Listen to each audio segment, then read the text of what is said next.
يهده الله فلا مضل له ومن يضلل فلا هادي له وأشهد أن لا إله إلا الله وحده لا شريك له وأشهد أن محمدا عبده ورسوله لا نبي بعده. وقال الله تعالى أعوذ بالله من الشيطان الرجيم بسم الله الرحمن الرحيم يا أيها الذين آمنوا اتقوا الله حق تقاته ولا تموتن إلا وأنتم مسلمون يا أيها الذين آمنوا اتقوا الله وقولوا قولا سديدا يصلح لكم أعمالكم ويغفر لكم ذنوبكم ومن يطع الله ورسوله فقد فاز فوزا عظيما. اللهم صل وسلم على نبينا محمد وعلى آله وصحبه أجمعين. أما بعد ikhwani wa akhwati billah, bapak-bapak, ibu-ibu jamaah salat subuh yang Allah muliakan, pagi ini kita masih membahas al-hadits tsamin asyara, hadis yang ke-18 dari kitab Arba'in An-Nawawi karya Al-Imam An-Nawawi rahimahullah ta'ala, salah seorang ulama bermadhab Syafi'i,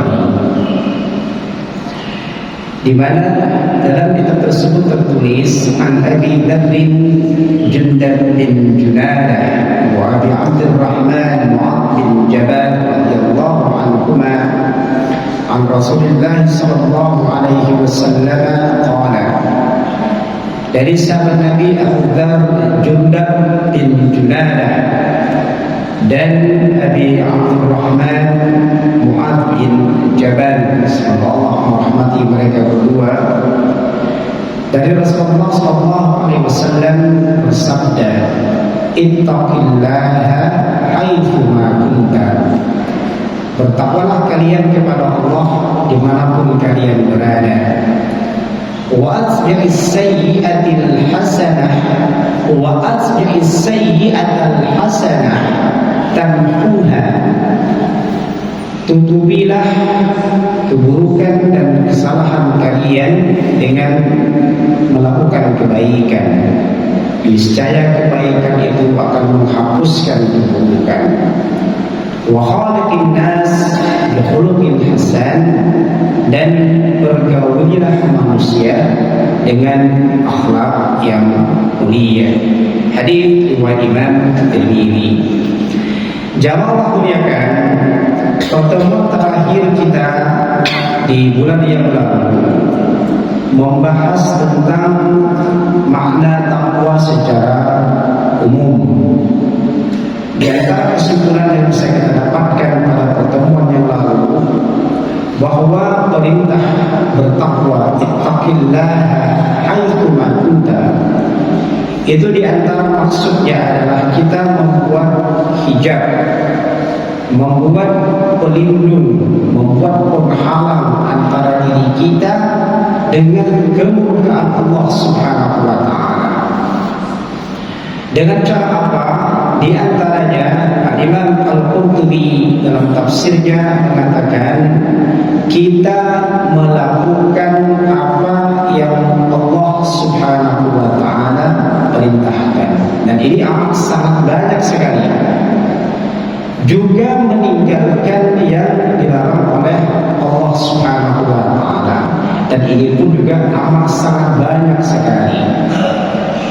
Yang kedua, kita membenarkan berita yang datang dari Al-Quran maupun dari hadis Nabi Sallallahu Alaihi Wasallam, baik berita zaman dulu, sekarang, bahkan yang akan datang. Berita yang logis maupun yang tidak masuk akal, kita tidak boleh meragukan akan kebenarannya. Yang ketiga, kita beribadah dari bangun tidur hingga tidur kembali sesuai dengan aturan syariat Allah, dengan Islam. Yang keempat, kita tidak melakukan kreatif dalam urusan ibadah, tidak menambah dan tidak mengurangi. Inilah yang kita harapkan lahir di dalam kehidupan kita, yaitu takwa. Yang kedua, kesimpulan kita pada pertemuan yang lalu tentang doa yang diajarkan Nabi SAW agar kita memiliki predikat orang yang bertakwa. Beliau mengajarkan doa, Allahumma inni as'aluka al-huda wat-tuqa wal-'afafa wal-ghina. Ya Allah, aku mohon kepadamu hidayah, petunjuk. Aku juga mohon kepadamu sifat takwa, juga terjaganya kehormatan agama dan kehormatan diriku, serta minta kecukupan dan minta kekayaan kepadamu. Ini doa yang diajarkan Nabi yang mulia sallallahu alaihi wasallam.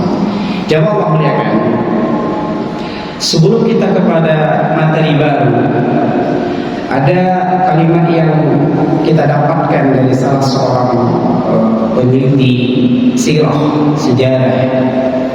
Mereka mengatakan lemah tapi menang, sedikit tapi berkualitas, mungkin dipandang remeh tapi punya kekuatan. Kita belajar dari perang Badar yang terjadi pada tahun 2 Hijriah, tahun 624 Masehi. Secara jumlah ini amat sangat tidak sesuai sekali. Kaum muslimin ada 313 orang dengan perlengkapan perang ala kadar itu. Dalam kitab tersebut tercantum tentang nama-nama para ulama dari kalangan salafus salih, tabi'in, tabi'ut tabi'in. Yang pertama, Imam Al-Hasan Al-Basri, seorang ulama yang pernah didoakan oleh Umar bin Khattab radhiyallahu anhu agar semua orang mencintainya. Dan dia pernah mendapat pendidikan dari salah satu istri Rasulullah SAW. Kata beliau, al-muttaquna ittaqaw ma hurrima alaihim wa addaw ma furida alaihim. Orang yang bertakwa itu adalah orang yang menjauhi hal-hal yang diharamkan, dijauhi, dan menunaikan berbagai kewajiban, makhluk ghairu makhluk, yang tidak tertulis. Kemudian ulama yang sama, tabi'in, Umar bin Abdul Aziz, yang ahli sirah mengatakan Umar dua. Beliau berkata, laisa taqwallahi bisiyamin nahar wala biqiyamil laili wat takhliti fima baina dzalika. Takwa itu enggak hanya sekedar puasa di siang hari, pun juga tidak hanya sholat malam di tengah malam, atau dua-duanya melakukan. Namun takwa itu tarku ma harramallah wa ada'u ma faradallah. Namun takwa ini meninggalkan yang Allah haramkan dan menunaikan kewajiban yang Allah perintahkan. Nah, ini kan kita harus bikin hijab nih, bikin penghalang supaya Allah enggak murka, supaya Allah enggak marah. Maka di antara hijabnya adalah lakukan yang Allah perintahkan, jauhi yang Allah larang. Kata Talq bin Al-Habib, ini seorang ulama senior, di mana beliau berkata, at-taqwa an ta'mala bi ta'atillah. Takwa itu engkau menjalankan ketaatan kepada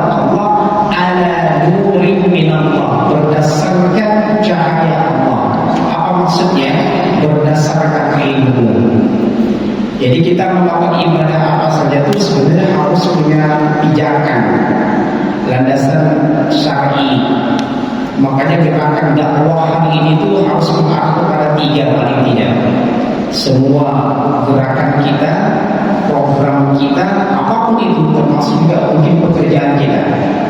Pertama, arahkan kita masyarakat ini kepada sumber dalil yang pertama. Jadi mad'ul masyarakat jamaah ini kita arahkan kepada bahwa segala sesuatu itu harus berdalil, harus pakai dalil. Yang kedua, kembalikan umat ini kepada masjid, karena masjid ini adalah tempat yang secara sejarahnya amat sangat erat dengan perjuangan Nabi yang mulia Sallallahu Alaihi Wasallam, dan masjid inilah sebenarnya tempat mengawali untuk meraih kemenangan. Dan tidak ada pemimpin besar hari ini kecuali mereka tumbuh dan besar dari masjid.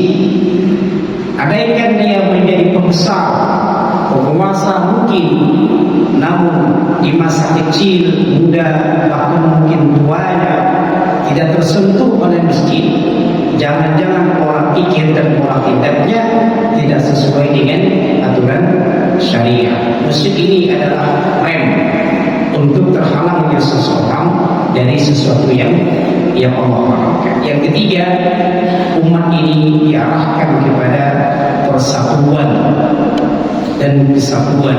Jadi tidak membesarkan dan memunculkan perbedaan, namun persatuan yang dikedepankan. Nah, kebaikan meninggalkan kebaikan pun atas landasan cahaya Allah, yaitu ilmu. Itulah namanya takwa.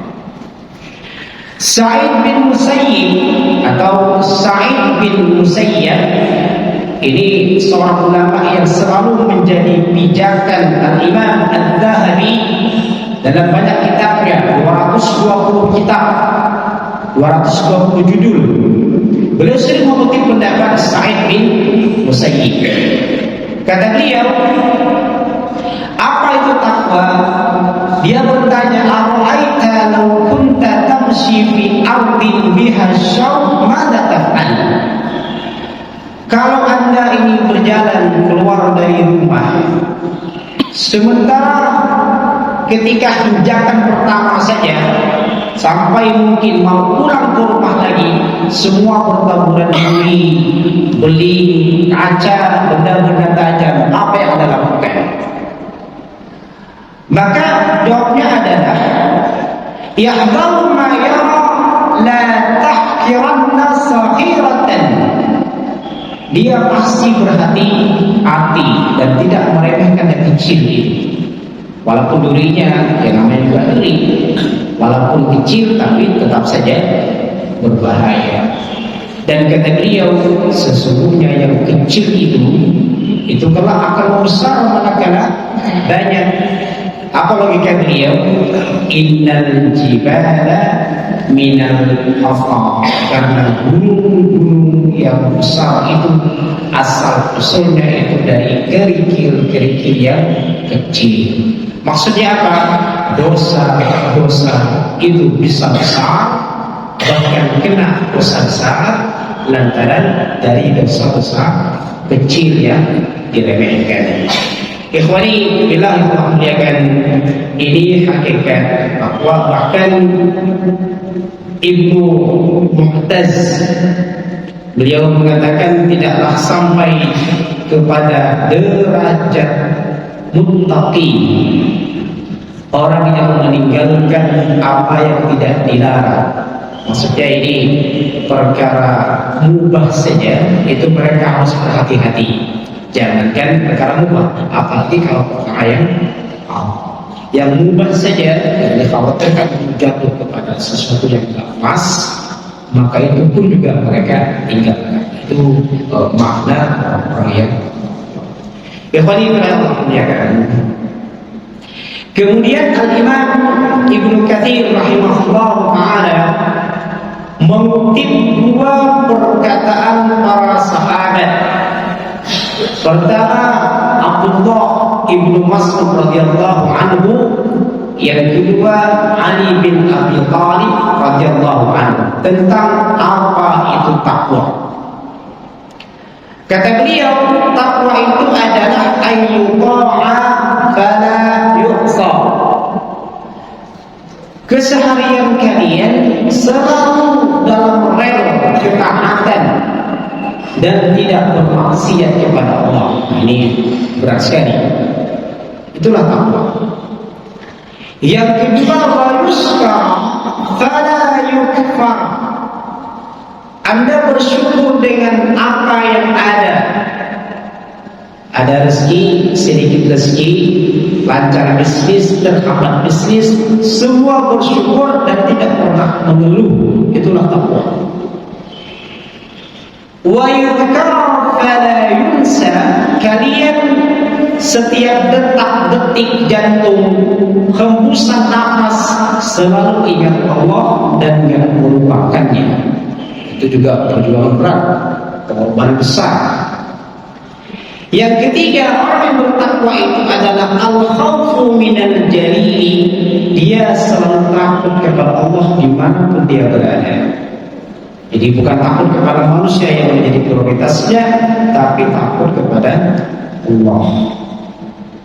Yang kelima, al-amal bitanzil. Kesehariannya selalu sesuai dengan wahyu Al-Quran maupun hadis. Itulah orang yang bertakwa.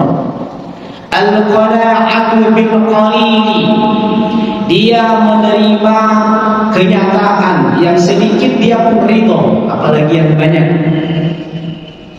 Yang terakhir, takwa itu kata mereka al-isti'dadu liyaumil rahim.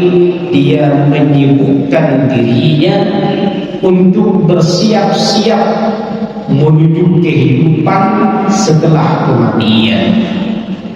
Dia menabung amal, banyak beramal supaya sebelum kematian sudah membawa bekal yang banyak.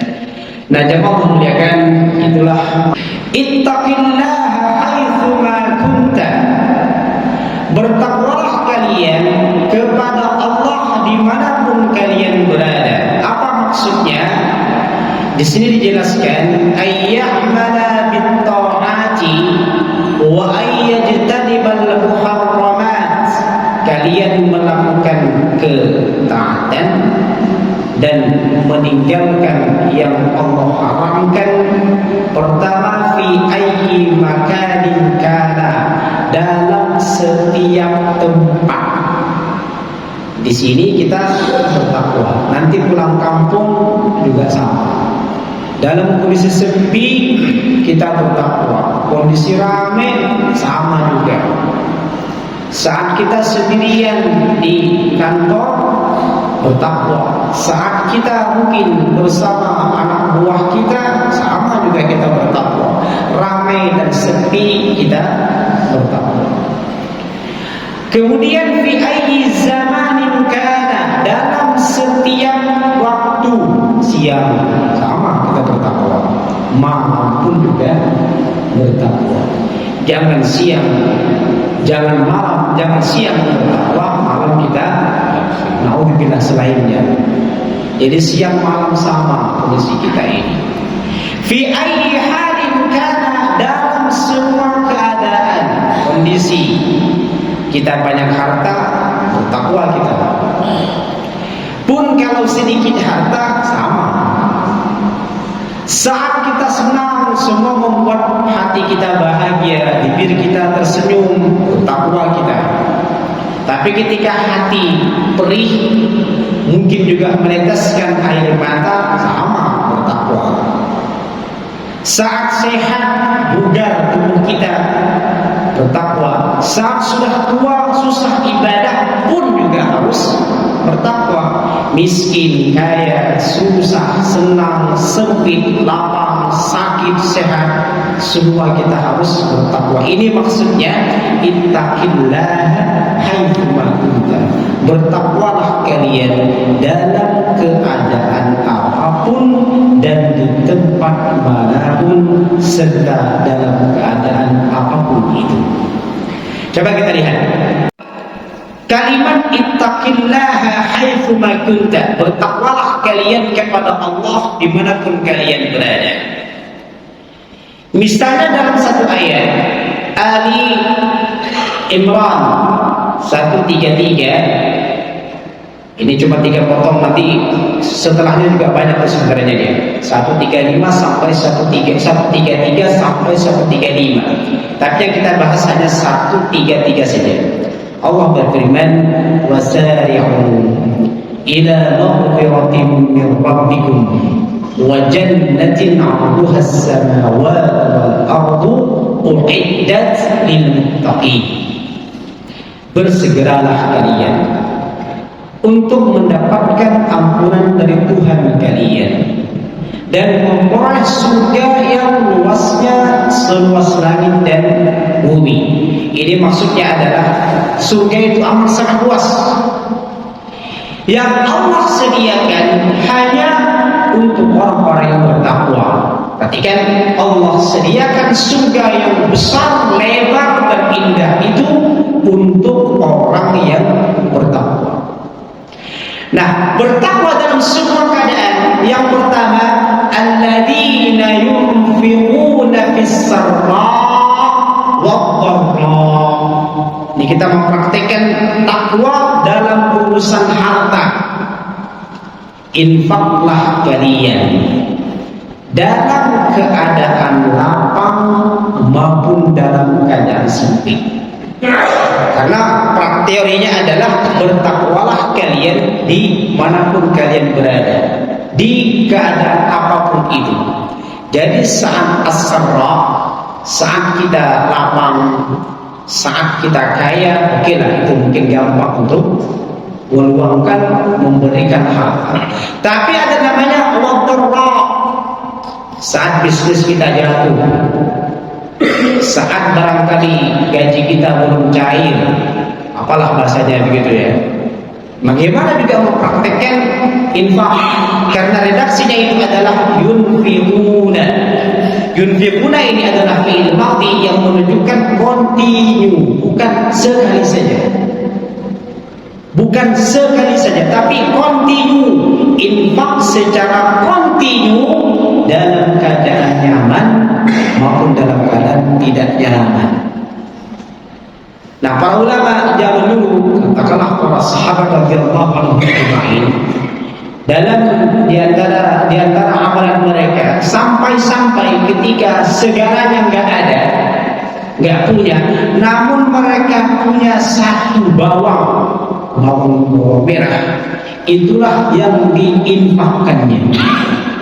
Karena mereka memahami adalah yunfikuna itu adalah kontinu, bukan ketika kita hanya ada saja, bukan ketika hanya awal bulan saja, bukan hanya ketika kita dapat gaji saja, tapi ketika selainnya pun kita infak. Itu namanya ittaqillaha haitsu ma kunta.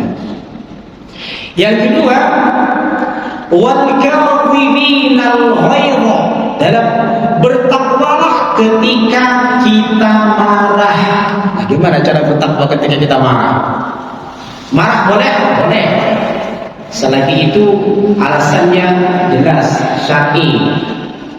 Tapi bagaimana menempatkan marah sampai kita dikatakan harus bertakwa saat marah? Maka para ulama mengatakan ketika kita marah dan memang ada faktor yang menyebabkan kita marah, maka wal kadhiminal ghaidha. Wal kadhimin itu maksudnya wal katimina al ghaidha, tutupilah, simpanlah, sembunyikanlah marah kalian. Kira-kira gimana tuh? Marah tapi disembunyikan. Iya. Di antaranya apa? Sakata alaihi, kita diam di antaranya. Tapi jangan diam tangan berkeliaran, kan begitu maksudnya. Tangan, lisan kita diam, hati kita berhuznudzan, sementara tangan kita juga lemes, redam, sejuk. Itu namanya sakata alaihi. Dia mampu menyembunyikan marah ketika memang harus marah. Itulah takwa. Kita oleh istri kita mau dijawab udah pegel sebenarnya, nggak dijawab nanti masalah malah makin besar.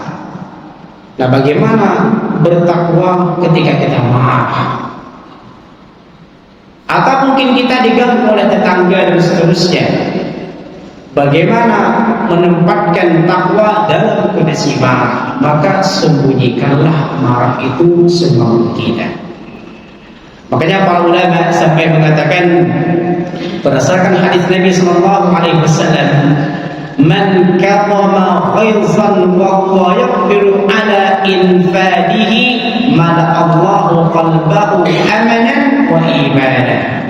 Siapa yang mampu menyembunyikan marahnya, padahal dia sanggup sebenarnya untuk melemparkan, melampiaskan amarahnya, tapi kalau dia mampu menyembunyikan marahnya itu, Allah akan penuhi hatinya dengan ketenangan, keamanan, dan imanan dengan iman.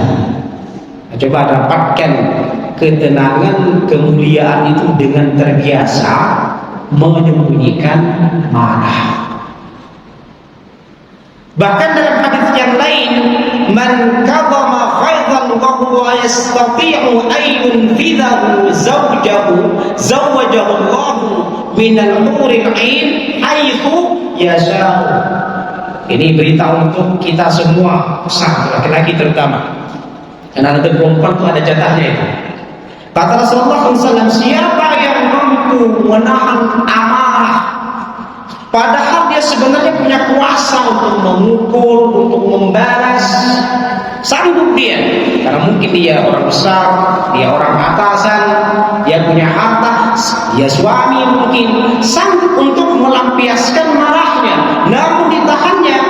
Apa kata Allah? Maka nanti hari kiamat Allah akan nikahkan dia, akan kawinkan dia dengan bidadari surga, yang dia ini terserah untuk memilih bidadari surga yang mana saja. Bayangkan Pak, jadi raih istri kedua atau istri berapa ini? Bidadari surga. Dengan cara apa? Redam emosi kita, marah kita. Nah, jadi bertakwa ketika kita marah. Yang ketiga, dalam ayat ini, bagaimana kita menggunakan saat emosi, saat marah, kemudian kita tiba-tiba langsung wal'afina anin nas, memaafkan mereka yang salah itu. Ini nggak gampang. Jadi orang salah kepada kita, bahkan jelas kesalahannya, menyakiti kita bahkan, tapi kita punya jiwa apa? Memaafkan mereka. Ini perbuatan yang berat, tapi inilah penghalang, inilah hijab supaya Allah tidak murka kepada kita. Dalam Syu'abul Iman karya Al-Imam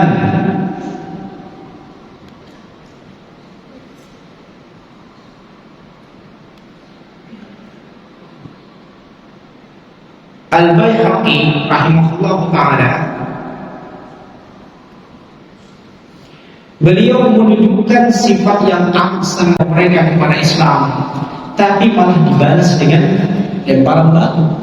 Tapi ada Rasulullah SAW sebutkan, Allahumma hdi qaumi fa innahum la ya'lamun. Ya Allah, berikan hidayah kepada kaumku, mereka ini sesungguhnya enggak ngerti. Nah, ya Allah muliakan, dari sinilah barangkali pentingnya takwa ini kita wujudkan dalam keadaan apapun itu. Al-Imam Ibnu Qayyim al-Jauziyah di dalam kitabnya Tafsir Al-Qur'anil Karim li Ibnu Qayyim, kita kalau mengalami apa-apa saja coba praktekkan ini, latihan untuk bertakwa dalam kasus ini. Walaupun kita mungkin hari ini bisa, besok mungkin lupa, tapi terus kita latih. Pertama, apa kata beliau? orang salah kepada kita, maka balaslah dengan 4 kebaikan sekaligus. Satu kesalahan dibalas dengan 4 kebaikan sekaligus.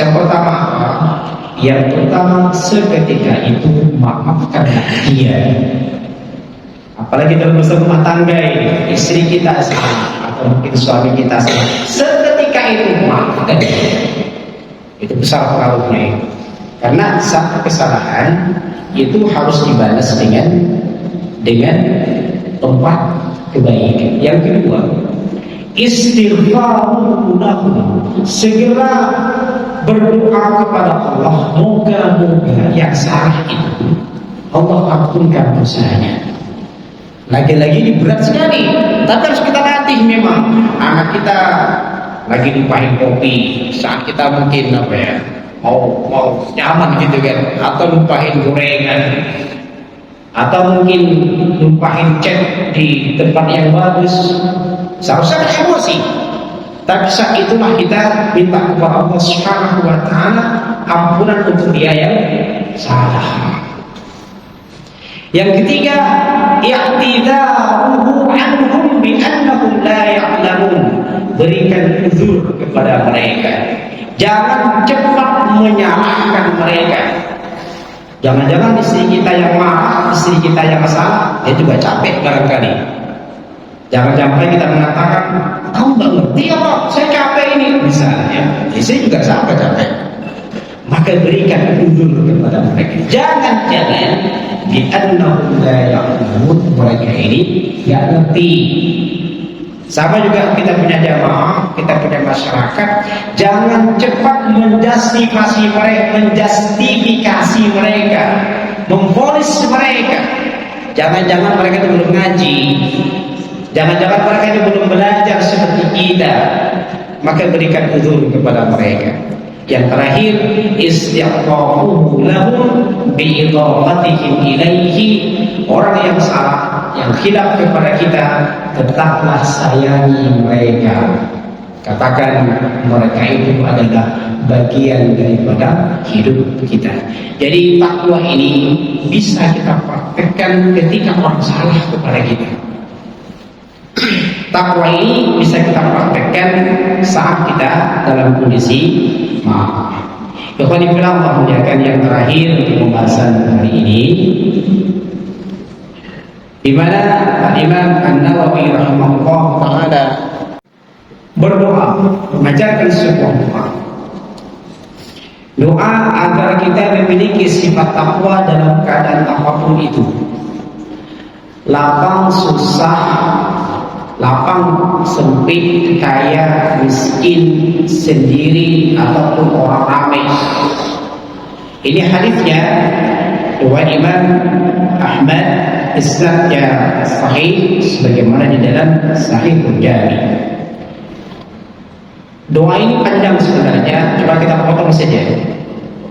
Rasulullah mengajarkan doa, Allahumma wa as'aluka khasyataka fil ghaibi wasyahadah, wa as'aluka kalimatal haqqi fir ridha wal ghadab, wa as'aluka al-qasda fil faqri wal ghina. Hafal? Coba kita baca. Allahumma wa as'aluka khasyataka fil ghaibi wasyahadah, wa as'aluka kalimatal haqqi fir ridha wal ghadab, wa as'aluka al-qasda fil faqri wal ghina. Nanti kalau nggak hafal bisa di internet saja lah. Rasulullah mengajarkan, Allahumma wa as'aluka khasyataka fil ghaibi wasyahadah. Ya Allah, aku minta sifat takwa, sifat takut kepadamu ketika sendiri, sepi, ataupun ketika banyak orang. Ya Allah, wa as'aluka kalimatal haqqi fir ridha wal ghadabi. Aku minta kepadamu ucapan yang benar keluar dari lisanku ketika aku ridha maupun ketika aku emosi. Wa as'alukal qasda fil faqri wal ghina. Ya Allah, aku minta kepadamu kesederhanaan ketika aku miskin ataupun ketika aku banyak harta. Semoga Allah Subhanahu wa taala berikan takwa kepada kita, keluarga kita, anak cucu kita, dan masyarakat kita, sehingga semuanya mengundang ridha Allah Subhanahu wa taala. Wassallallahu ala nabiyyina Muhammadin wa ala alihi wa sahbihi ajma'in. Kita tutup dengan kafaratul majlis. Subhanallahumma wa bihamdika asyhadu an la ilaha illa anta astaghfiruka wa atubu ilaik. Assalamualaikum warahmatullahi wabarakatuh. Waalaikumsalam.